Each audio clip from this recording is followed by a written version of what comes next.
Welcome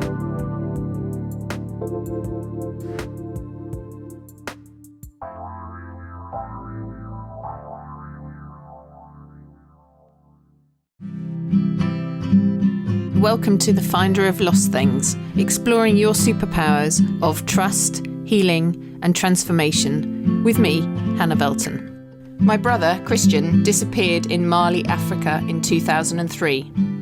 He disappeared without a trace. We lost his story, we didn't have closure, we lost so much. I was fighting and searching to find Christian when actually I just needed to sit in stillness and attract him in. I was so resistant to doing this, but I had to surrender. It's a process of trusting and finding the lost pieces and integrating them. This podcast will uncover the process that Christian and I went on to find the lost things, him, and to find the parts of me that were missing. And we were destined from the start to tell our story into the dark, for we were born to a great white shark.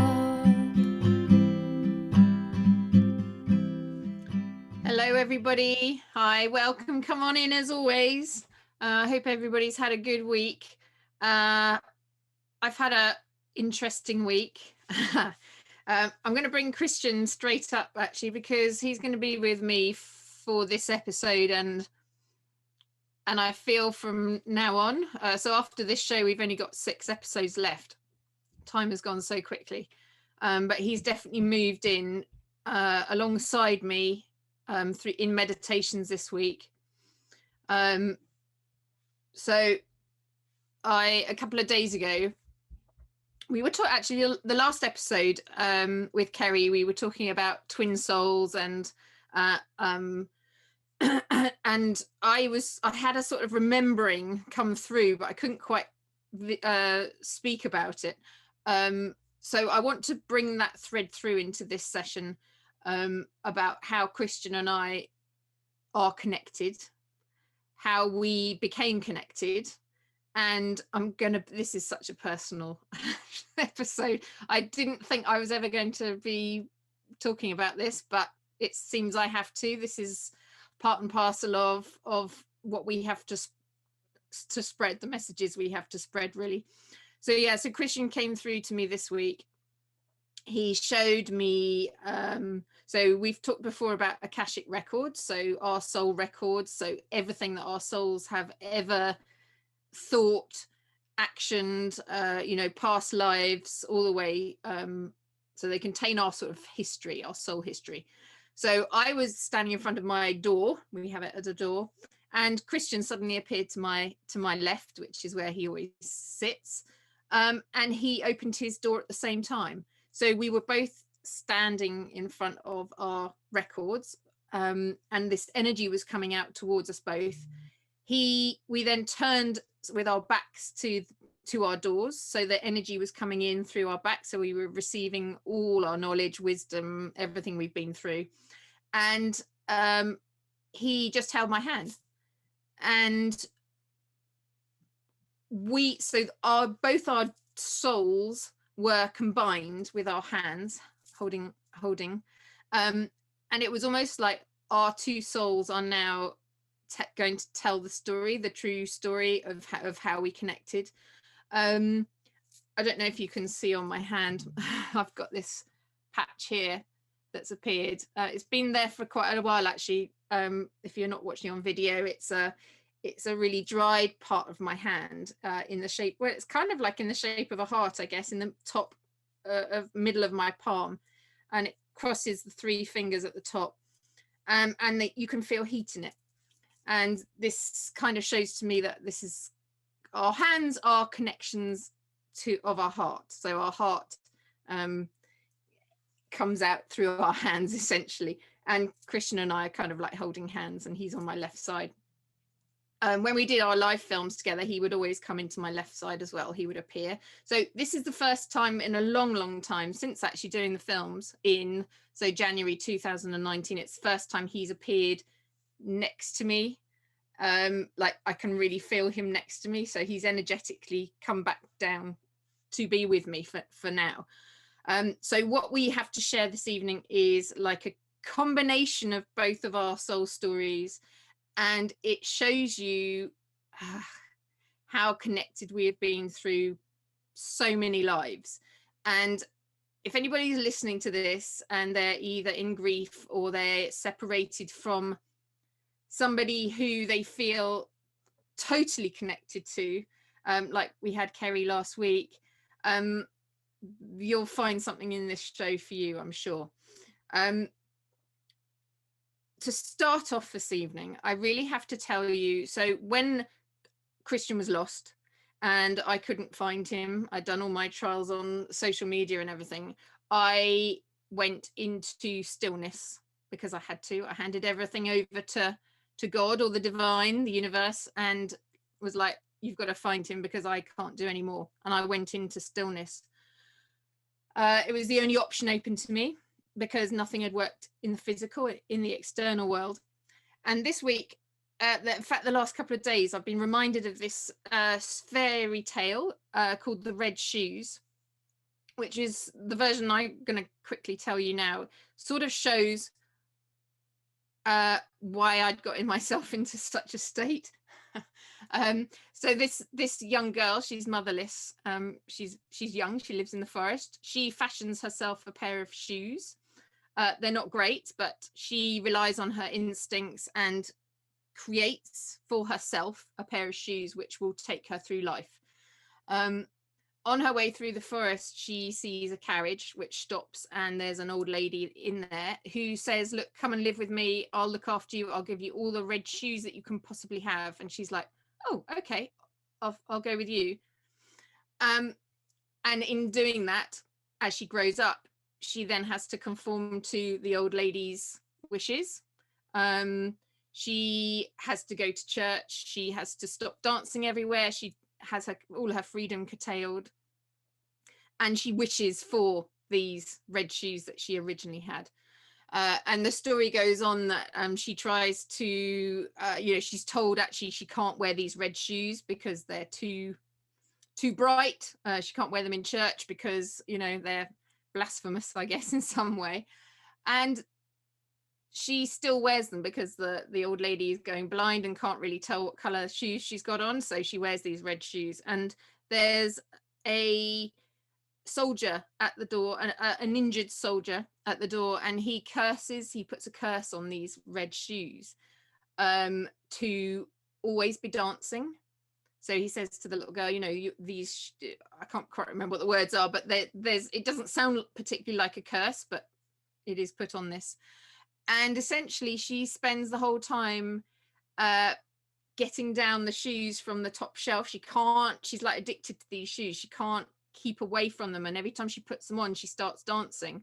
And then she can't stop. And it becomes, like this thing which takes over her, and it's external to her. And in the end, she, she's at death's door because she can't stop dancing in these shoes. And she actually goes to a woodcutter and asks the woodcutter to chop her legs off because she can't get these shoes off, or to cut her feet off. And in the end, that's what happens to get rid of this curse. She has her feet cut off and becomes a cripple, which is, they are grim fairy tales, these are, but it essentially shows, like she's starved of her own creativity and using her, like she's gone into people pleasing, into this sort of victim mentality, and she's addicted to these shoes. But what she actually needed to do, and what I needed to do, it's hard work, but instead of grabbing for those red shoes, is to actually work with what you have. So your initial skills of being able to make your own shoes, and you craft them, and you get better and better and better at using your own crafting. And through, using your voice and your vision and your values, you can regain what you've lost, and you can regain your insight, and you can do your healing, and heal that instinct which has sort of been taken away from you by what other people think, and you know, people telling you what you must do. So that story kept coming back to me this week. And then I had the eagle started to appear again. I don't know if you can see that. I'm just showing on the screen. There's a silver bangle with a golden eagle on it. Now, when I started doing my stillness, so I'd done the kind of red shoe analogy, that sort of metaphor, and I was like, right, I have to look after myself. I have to go back to what I know, and that was to start using my intuition and actually to listen and to try and reach Christian in a way that was within me. We had already started to connect. I'd had lucid dreams about him. We had connected in our dreams, but I disregarded all of those and actually went with like going on this social media search for him to try and find him externally, when I really should have just been keeping the internal communication with Christian. Maybe I should talk about this now. So yeah, so Christian and I was on my one of my first meditations that I did, I was given a pair of wings, like a pair of eagle wings, and I was like, what am I supposed to do with this? You know, thanks very much, but how is this going to help me? And I was told to just put them on and to just sort of start flapping my arms and see how they felt. And I did this visually in my meditation, and I slowly, very slowly started to lift off the ground, and I got a sense of lightness and a sense of a new perspective on life. So anyway, I in my first meditation, I reached pretty high. I was always above, funnily enough, I was always above like a canyon. It felt like a sort of American canyon, and there was always mountains, not huge, not mountain ranges, but sort of clumps of rocks, clumps of rocks, but high up. And I was up there, and I could hear. I was sort of looking around, getting used to this bird's eye view, and I could hear other screeching, like other calling from eagles, but I couldn't see anybody, or I couldn't see any other eagles, and I couldn't use my voice. I couldn't oh, I don't know what eagles do. What do? They cry. Let's just call them the cry of the eagle. I couldn't do that. My throat was blocked. And after a while, I kept going up in this eagle using my wings, and I actually got this I think I got this bangle at the time, because at the time I was given my wings, my husband the day I was kind of given my wings, later on that day, I was in the car and I was driving through this there's this road that's through a golf course, so there's golf course on both sides and there's quite high trees, and out of nowhere, this eagle, I swear to you, this eagle came right towards me and missed the car and went on my side of the car I was driving, and I could see its like amber eye almost, like in my vision, and I was so shocked, but I sort of carried on driving, and at one point I was like, have I really just seen an eagle after visualizing being one? Anyway, I went into town, and then I came back and I told my husband, and he was like, oh wow, okay, that's are you sure? And I'm like, well, I'm not really sure.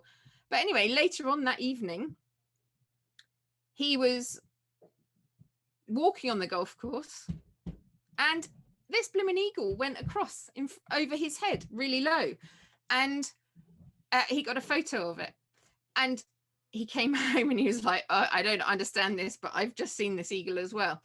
And it was actually, and then I asked one of the mums at our school, and she'd seen it before as well. It's actually like they think it's an escaped eagle which lives, it obviously has a huge range, but it just happened to come through on that day. And we've had another eagle incident. Actually, it was with Dad. We went up to Skye, which is an island off the west coast of Scotland, up in the Highlands. And it was the first time we went to Skye. It was one of my parents and my family. And Dad went off. He's a very keen bird watcher. And he went off into just around the headland where we were staying. And he came back and said, I've just had the most incredible experience with this golden eagle. And he was, I've got chills now. Like, he was literally above, this golden eagle circled over Dad's head for about 30 seconds, really low. And he just couldn't believe it. And all the way along this time, we thought Christian was still alive. When I look back now, and when Christian can look back now, it was very obvious that this eagle was connected to Christian. Because as we go on with the story, I, in my meditations, started to get a visit from this goddess called Isis. ISIS. Obviously, like she's... she told me at the time, and she's still furious that her name has been taken over by terrorists. So I didn't actually like talking about Isis very much because it always had that connotation. But Isis came to me, and I didn't know who she was, but she came to me. I was introduced to her, and she sat on my left-hand side. See, my voice, I'm finding this really difficult to talk about. Anyway, she sat on my left-hand side. And when I first met her, she didn't say anything, but I just knew who she was. And she could vibrate my body. She was so powerful. She still is, but she could vibrate my body. And she was vibrating all this sadness and fear from my body. I could feel it. And she was sort of saying, well, you know, sadness is inevitable with what you're going through with Christian. And I'm sorry for all your sadness, but it's a necessary part, and it will be rewarded in time without fail. I promise you. And then she said, I've got hundreds. Well, I've already said before, I've got loads of journals. I write everything down. And then she said, in the meantime, keep the faith, project the love, collect the people, and make the speeches. So I was like, I didn't understand what she was talking about. So then I started to look up about Isis, and if anyone knows the story, I'll do a very quick précis of it. But basically, there's Isis, who is very, very attached to Osiris. Who's actually a very passive figure. He's a masculine figure. He has a great affinity with water and a connection to the underworld. And he's like the innocent victim, or the helpless one who suffers in this story. But he and Isis at one time ruled together, and they fell in love with each other in the womb, it said. So they're united even before they were born. And Osiris wanted to travel the world. So they were ruling the kingdom. He wanted to travel the world, so Isis was left at home. I mean, you can understand now why I was like, oh, okay, this is an interesting story. This sounds just like Chris and I. Anyway, so he went off wandering the world, and he was attacked by Set, who actually murdered him whilst he was traveling away from Isis. Now, I think Set was some sort of brother or some other sort of cousin, maybe something like that, and he drowned Osiris in the River Nile. Obviously Christian was in the River Niger, but the same sort of thing in Africa. Isis and her sister Nephthys, I'm probably saying that wrong, but they were obviously grief stricken.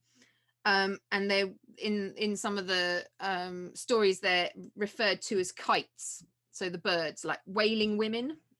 And so they search for the body.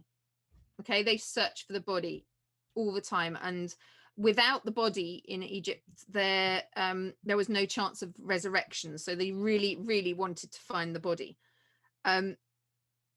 Isis actually, and at the time mourning was seen, so grieving was seen as an essential part of the process towards the resurrection of the deceased. So grief, the really powerful emotion of grief and the energy that you put into mourning, was actually, they felt, transferred into Heka, Heka, and that, which can then be used to revive the deceased. So that's like it's magic, essentially. So Osiris was attacked. He was in the river. He was put into a coffin, I guess, some sort of something which actually washed up onto the shore. And this is what Isis found. So she found her brother's body, and she hid it because she didn't want Set to find it. But Set did find it. He got the dogs, and he found Osiris's body, and he tore the body into pieces. Now, there's lots of stories around this. There's, he's tore it into lots of different pieces and lots of numbers, but essentially, she then had to, she was obviously distraught. She then had to go and pick up all the missing pieces of her brother and bring them back together. And she used her magic that she'd been mourning, and she actually used her magic to she had like feathers that she wafted over the body, over the bits, and they all came together. And it said that the magic of Isis gives the hearts back. Now, the hearts contain the wisdom, memory, and emotion which is so critical for survival in the afterlife. And it reveals a person's true character. She was able to bring him back together. And he then came back to life. He couldn't come back in the physical life, but he, as a spirit, and lived in the underworld. And they actually, through magic, it wasn't a sexual thing, but through magic, they conceived a child called Horus, who was Horus is an eagle, not an eagle. Oh, there's a feather just dropped. I've just noticed a feather drop outside the window. A hawk. So, I mean, I was sort of reading this going, oh, wow. Okay, so I can understand why Isis has come to me. I totally understand it. She has the magic powers to bring the missing pieces back together. And she came to help me. And once I'd sort of read the story about this brother and sister who ruled, I was like, okay, I understand that. I want that power. I don't want to be the red shoes anymore. That sort of story. I want to be like Isis. I want to have her powers. I want to have her magic. Now, this just reminds me, I actually did a post on Facebook on my private, on my Hannah Velten page this week. And I actually said that I had been alchemizing grief since 2012. And I had a dream in the middle of the night, one of these 4 a.m. wake up calls. And I was actually told that I'd been alchemizing grief since 2012. This was this week. And I put the post out to explain that, we set up this, I turned into a ghostwriter for life stories because we had lost Christian's story. And I wanted to help other people to write their life story before it was too late, so that their families would have their stories. And the first gentleman who came forward, he came forward straight away in one of those really weird ways. Like he been in the doctor's surgery and just happened to see our advert, and then his friend had also talked about us, and he was like, oh, must go in to see them. Anyway, so I went to meet him. Unbeknown to me, we were just I just thought we were doing his story, but he had this huge history of grief. A father who died very young, an adored father who died very young, when he was very young. He'd lost 2 wives to cancer. He'd had all this trauma. He'd worked in the London Met Police. He'd witnessed trauma. He'd been part of trauma. He had so much that he needed to release and grieve and mourn. And by just sitting, listening to him and talking to him, I could get his story out. And he, you could see him over the weeks, just transform. And all these coincidences, in inverted commas, started happening, and all these people from his past started coming into his life, and he had literally a renewed sense of joy and living and resolve to really live the rest of his life. But why I'm saying this is that on the way to meet him, so this was 2012, where I was still totally denying my grief and stuck in grief. I had down the left hand side of my body, if you cut me in half from toe to tip of my head, it felt like I had ice water poured into me. So literally my whole body went ice cold. And I stopped the car because I was like, oh, I'm going to crash in a minute. And it stayed like that for quite a long time. But I had an MRI scan because I went to the doctors, and it was all unexplained. I had 2 MRI scans 6 months apart. Nothing was totally unexplained. But my brain, the guy actually said to me, you've got the brain of it looks like you've got the brain of an 80-year-old on one of your sides, because it's really, there's lesions on it. It's cloudy. And he said, I can't understand it. Have you had a bash to the head or something like that? And I was like, no, I maybe fallen off a pony when I was little, but I had certainly had no history of that. So anyway, I put this on Facebook, and people started to reply saying, and I sort of had said that coldness that came into my body was actually the first time that I started receiving from spirit. So I hadn't had that at all before, but I was obviously there to meet with this gentleman to help him through his grief, and I inadvertently was working with spirit to help him release it. The reason I'm saying that is in the comments, lots of people commented and liked, and somebody said to me, you're in fact quite a few people said on my Instagram as well, you're a very powerful person. And Christian's come back, he said yes, you are. And the reason I'm powerful is because I worked with ISIS, is because I learnt how to find the missing pieces of myself and of Christian to use my magic. And I'll go into that in a minute. At the same time, and with this blow to the head, that's interesting, because this is the next part I was going to tell you about. I had so Christian and we have shared many past lives. Okay, many past lives. I can tell you 2 of these now. I did these in when did I do these? So these were October 2017. So this was just after I'd sort of met Isis, and she showed me these 2 lives. Now, one of them, there was an eagle, there was a bear, and there's a wolverine, and there was me in snow in furs. I was wrapped in furs, and I was warm, but I was looking up at the sky, and I could see these eagles swirling above me, and I could see I thought it was a Canadian maple leaf. There were pine trees, there was snow. It was very bright, but the snow was falling, and I was getting covered. But I kind of knew my brother was coming for me, so it was all going to be okay. And as the snow was falling down and I was getting covered, I was like, no, he's going to come. He's going to come and get me. He's fine.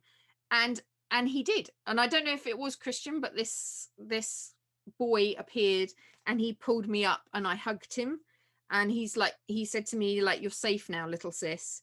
And I said, like, "I knew you'd come for me." And that was one of the past lives. And then the second past life kind of explains why I've got this head thing. Not that you can see, and I'm totally normal. But I was dressed in, it looked like I was in Greece.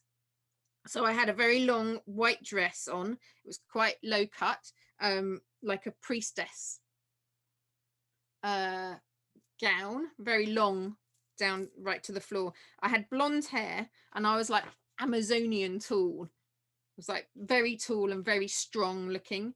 But I had I was there, and I had I suddenly felt this slash down the right side of my face. Why the right side is patriot, yeah, okay, down the right side of my face, but with a sword or a knife, and it knocked me down on the floor, and I was kicked and I was stamped on, and I was kind of like cowering, covered in blood, just on this rug on a floor. And I was, whoever was there that had done it to me, they then left, and I was still I was just still lying on the floor, and I was hidden and I was scared.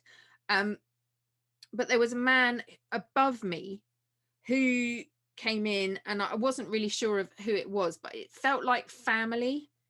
And he's saying, "You can't be a priestess anymore, like, you're subservient now." He knew how powerful I was, and he was like, "No more of this, you know, you're bringing our family into disrepute now."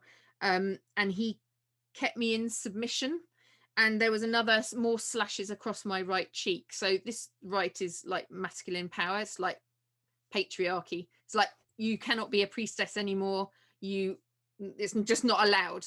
But then as time came on, so I think I must have moved forward in this visualization, but this lady came to me and she rescued me. Okay, she was a very tall lady. Oh, I've got chills. Oh God, this is really emotional. She's standing before me. Oh, and she picks me up, and she's like, you know how you pick a child up and you put them down in front of you, and she said, "You have to stand as a priestess again. Once again, you have to be, you might be scarred, but you're still very powerful, and you must move back into that power. Okay, you need to learn that strength has been inside you all along, and that you cannot be cowed and you cannot be kept quiet. Everything that you need is in yourself. You need the courage to rise alone. Okay, you need the courage to rise again. You are gifted." I was then gifted this right to teach and heal again. And she said, "You had to do it. You have to do that proudly, like scars and all. You have to do it proudly." So I don't know if this is resonating with anybody out there, but there's this huge, like this is the time when I always hear that there's a bird tribe out there. If you're listening to this and you're getting chills or something like that, like, we are all supposed to be rising right now. This is our time where we are back to our priestesses, and we will not be cowed, and we will tell our story. And my voice is actually going a bit freer now. So for me, the energy that helped me was Isis. And she, part of what I had to do was revisit a holy Celtic site. And that binded me with Christian. So I completely forgot about that, actually. And then skip, I can't even think where it was. It was maybe 5 months later or so. I actually visited Cornwall to Tintagel, and there is, very close to there is St Nectan's Glen, which is waterfalls, which is magical, which is you can go there, and there's an area, there's a little sort of cabin where you have you're praying to the goddess. And I sat in there and I prayed to Isis to find Christian. And actually, when I was in the waterfalls, I'm just hearing this, like when I was down walking through the waterfalls, I picked up some of the water and I was washing it, washing my hands in it, and then I put it over my face, and it went in my boots, so it was everywhere, this holy water. And that, to me, straight after that, like the next day, I've told this story before, but I was walking along the cliffs and I heard, "You are the finder of lost things. This is a great responsibility." So it was almost as though I had received my initiation from Isis, and I was now allowed to be the finder of lost things. Now, I have to say that working with Isis, how I did it was I got some Isis oracle cards. And so every day I would meditate, and then every day I would choose some oracle cards, and whatever that came up, I think I did a big spread once a week, and then every day maybe had one card. And she literally guided me along. Whatever I needed, she provided with these cards. And she was my guide. There's no other way of saying it. She was my guide and my leader, and she taught me how to how to unearth and remember and allow my powers to come through. If you've had a visit from Isis or any of the goddesses, like, you'll know what I mean when I say you feel completely held and supported and loved, and you can't do this kind of healing journey alone.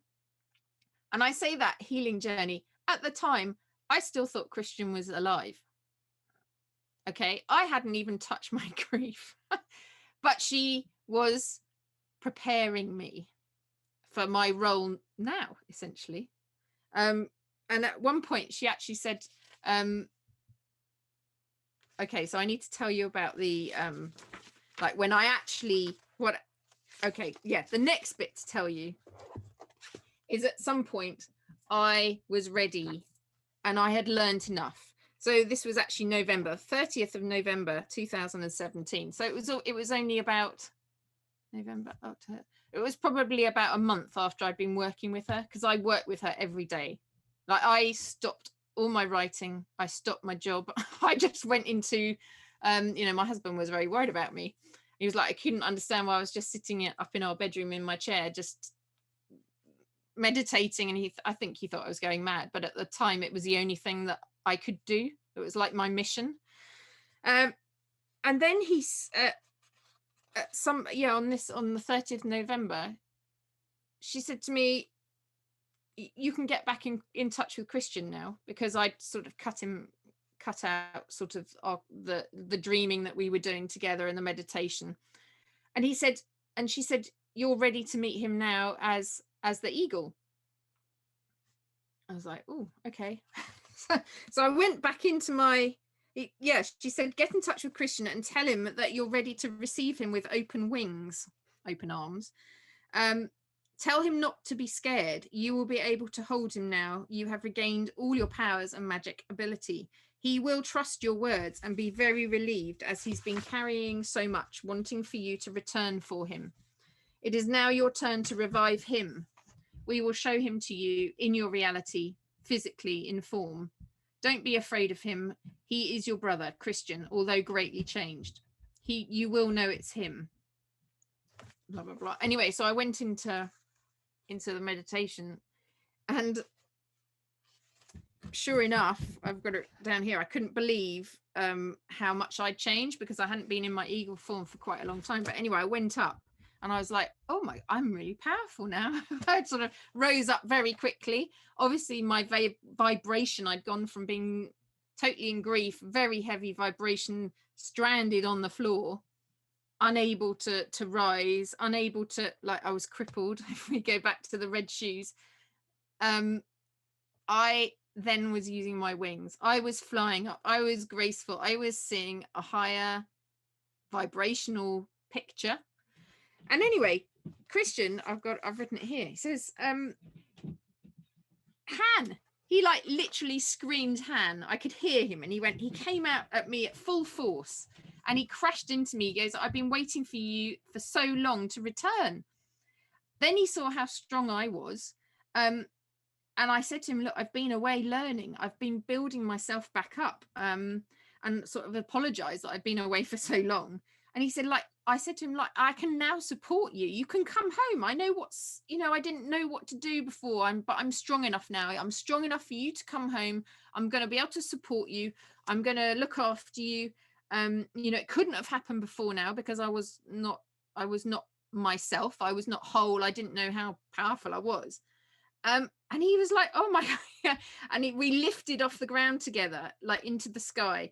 And he couldn't believe I was with him, because I'd always known he was there, because I could hear, I knew there were other eagles around, and I'd actually learnt to use my voice, but I still couldn't attract the eagles in. But now, like, Christian and I were together, and we were like flying the loops and crying out together, and we sort of said that we could stay as birds now in spirit and watch our physical bodies get reunited. Like, we could watch from above. And like, he was trusting me that I would be able to help him now, because at that point he still thought he was alive as well. Like, all we could say was like, wow, we were so overawed by the whole thing. And we'd been rebirthed, like we'd met back in spirit. So in this life, this is really important, I'm being told. So like, Chris and I, and this is where possibly the twin flame telepathy comes in. But we, in this life, had been reunited in our spirit form, and consciously. That's really important. Anyway, just after that, I actually heard that I was speaking at the Missing People Christmas concert, and I actually was asked to write a letter to Christian. And in this letter, I wrote about being very sure that Christian and I were now connected in spirit. I was really honest. I showed Mum and Dad the letter, and they were like, are you sure you're going to say that? I was like, no, I have to say it. Anyway, so I said in this letter that I read out at the carol service, I don't know if I've said this before, but it was actually being recorded by Davina McCall was there, and it was being recorded by long lost families. So there's a record of it somewhere, because I was filmed doing it. And in it, I was talking about, we'd met in spirit now. I was very sure about that. And I was now a lighthouse. I was like a beacon, and just drawing Christian in the physical. And I was absolutely convinced that Christian was coming into the physical. And he was convinced. He's like, right, I'm going to go. This is going to be great watching this. Let's reunite. And obviously he didn't come back in his physical form. He came back in his spirit form. But actually, the people's reaction is important, actually, to say. After I'd finished reading my letter to Christian, I went to like the after party for it, and there were so many people that obviously they were all missing families with missing people, and so many people came up, and they were sort of saying, oh, siblings are so overlooked when people go missing. It's always the parents that are in the spotlight. And I think that's the same when children die as well. The brothers and sisters are overlooked in terms of it mainly. And like, everyone sort of came up to me like they were all a bit sort of wide-eyed, and a bit I felt like I was emanating this power. And I was saying all along in this letter that I was just pouring out unconditional love. That was how I was going to attract Christian in. And it just hit a nerve with people at the concert. But then what happened? I did the concert. Oh, that's it. Oh God, yeah, I did the concert. And I should have had a clue as to what was going on. Like Isis was telling me all the time that Christian was going to be changed. We'd meet, but Christian was going to be changed. And I didn't really have a clue that what was going on. I still wasn't grieving. Anyway, in January 2018, so that was like not like a few weeks after I'd done my letter to read it out at the Missing People concert, I had this I think it was Isis, but I heard this word hedge witch that came into my head, and it kept being repeated, and I was like, what is that? What is that? I didn't know what a hedge witch was, and I looked it up in the dictionary because like at one point I thought, have I just made, I can't be making that up because I don't even know what it is. So I looked it up, and essentially a hedge witch is a witch who sits in the hedge, metaphorically, obviously, which divides the physical to the non-physical. Okay, so when I say I'm now a spirit messenger, that's how I've kind of toned it down, because I was told it as a hedge witch. So essentially you're a conduit between, you're a messenger between the realms, and you can use this power to help other people, support other people, and to bring messages of love. There's nothing fearful or spooky about it. It's just what I do. Anyway, I then talked to her again, to Isis, and I was like, well, what am I going to do with this? Because I don't need this, you know. What is this? Because Christian's just, he's going to turn up in a minute. And I even did, after the concert, I actually had the well, so I think it's called the Daily Telegraph, so one of the broadsheets in the UK, do an article on me saying, no, Christian's definitely going to come home, or we've connected, he's definitely coming home. I had the local news. It then went onto the BBC website, so all people around the world. In fact, at one point it was trending higher than, I think Harry had just announced his engagement to Meghan. I think that's right. And Christian was like, my story about Christian saying, oh yeah, he's going to come home soon, after how many years was that at that point? So 18. Yeah, so after 15 years, I'm sure he's going to come home, was all there trending away. And I still didn't grab the significance of it. Anyway, I think in the end, she was like, okay, this is obviously going to take longer than we thought. And in February 2018, I got the message from Isis that it was going to take 3 years and 4 months for the next section of my evolution, my growth, my healing, my transformation. I was like, really? What? I didn't believe it. I wrote it down. I kind of wrote it down with like question marks next to it. Like, are you sure? That's ridiculous. Christian's going to turn up in a minute. How can it be another? Anyway, so from that time until now, which is actually 3 years and 4 months, like I found that today and I checked it out.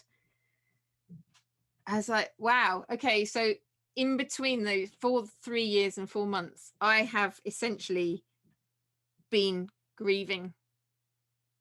I have been moving through my grief with Christian, having found him in spirit.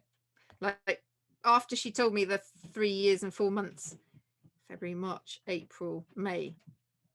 Yeah, I found him on the 1st of May. So it was only a few months later. I then found out the truth about Christian. He found out the truth about his being in spirit. And that's why I kind of say it was almost a relief in the end, because we knew.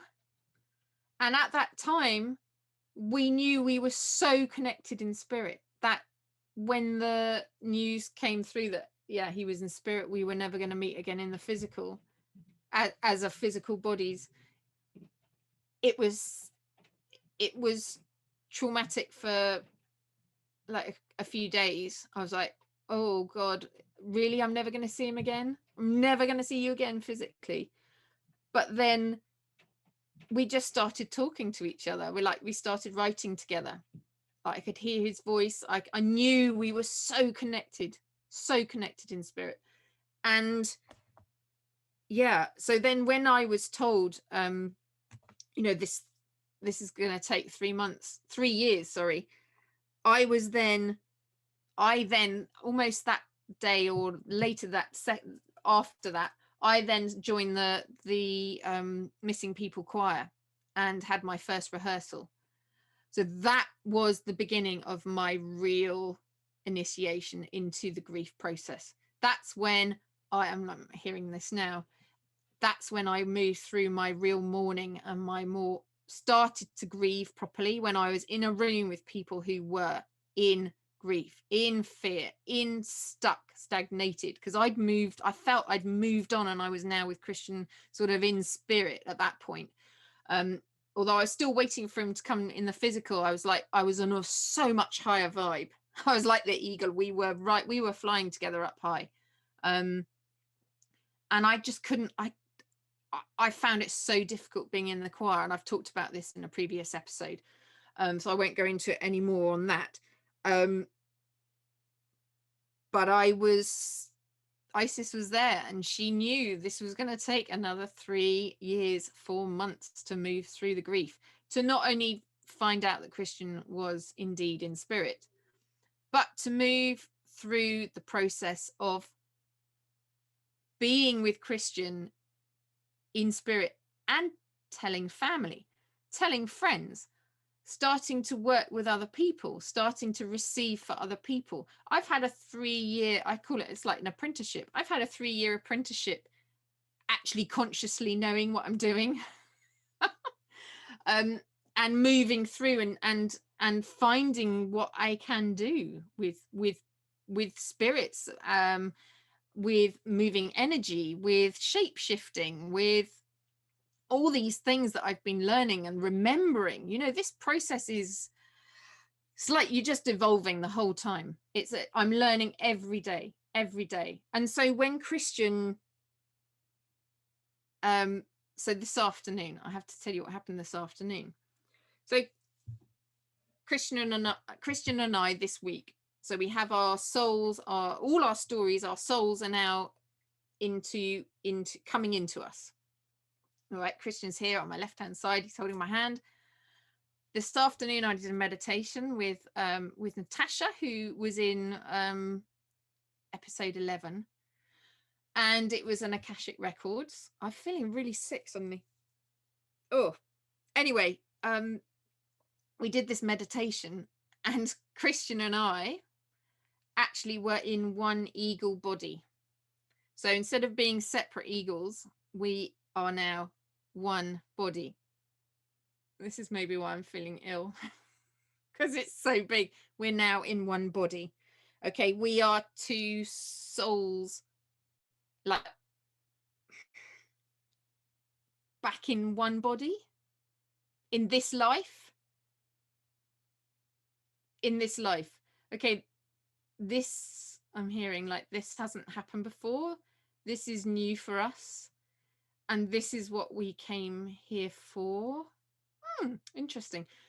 Okay, so this soul that we are, combined soul, like the twin souls, we're now together again fully in this life, and this is when we start to spread our love and what happened to us, and it's going to reach whoever needs to hear it.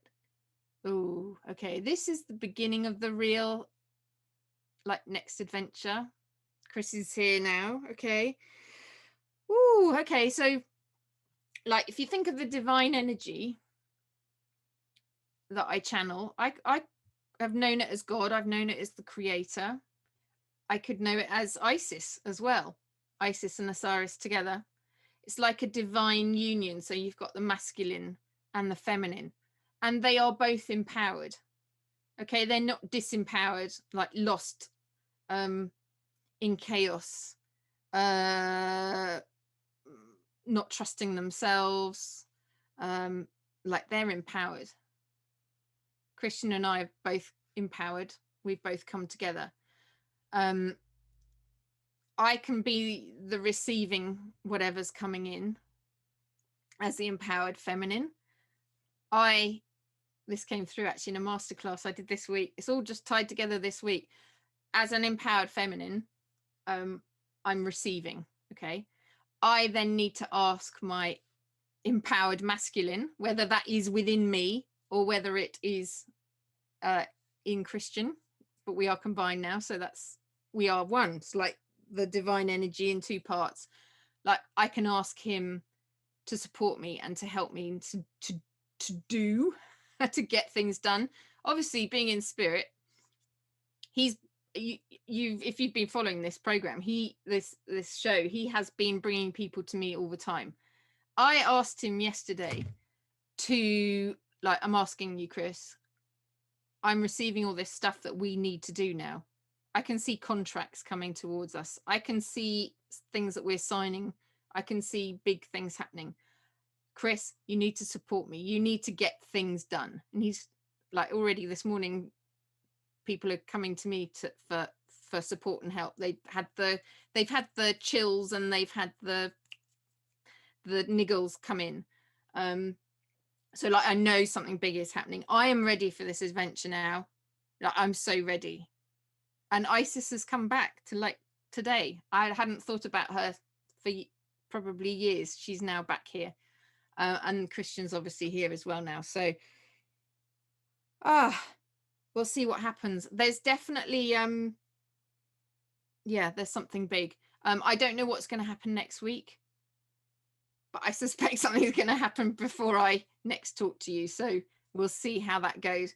But sending so much love to everybody. And I hope this has given you some hope and some inspiration maybe, and some empowerment, because like everything you need is within inside of you. You just need to remember it and stand in your power and use your voice. Because if you use your voice, other people can hear you and you can attract in your team, I don't want to say tribe, but people who are like you, who are on the same vibration, call them in. But you need to be like on a high vibration to be able to use your voice and have it reach out. Okay, lots of love, and I'll see you next week. Thank you for listening to The Finder of Lost Things. I think we've been triggered so long and so hard by COVID, and it's going to carry on. People are getting used to stillness, and they're getting used to more solitude, but how do you use that time for the highest good? This process that we're going to explore will bring back the joy and purpose to life. That wholeness, that sort of harmony and flow and togetherness. People are really ready to find their lost parts now. You can find me at hannahvelten.online.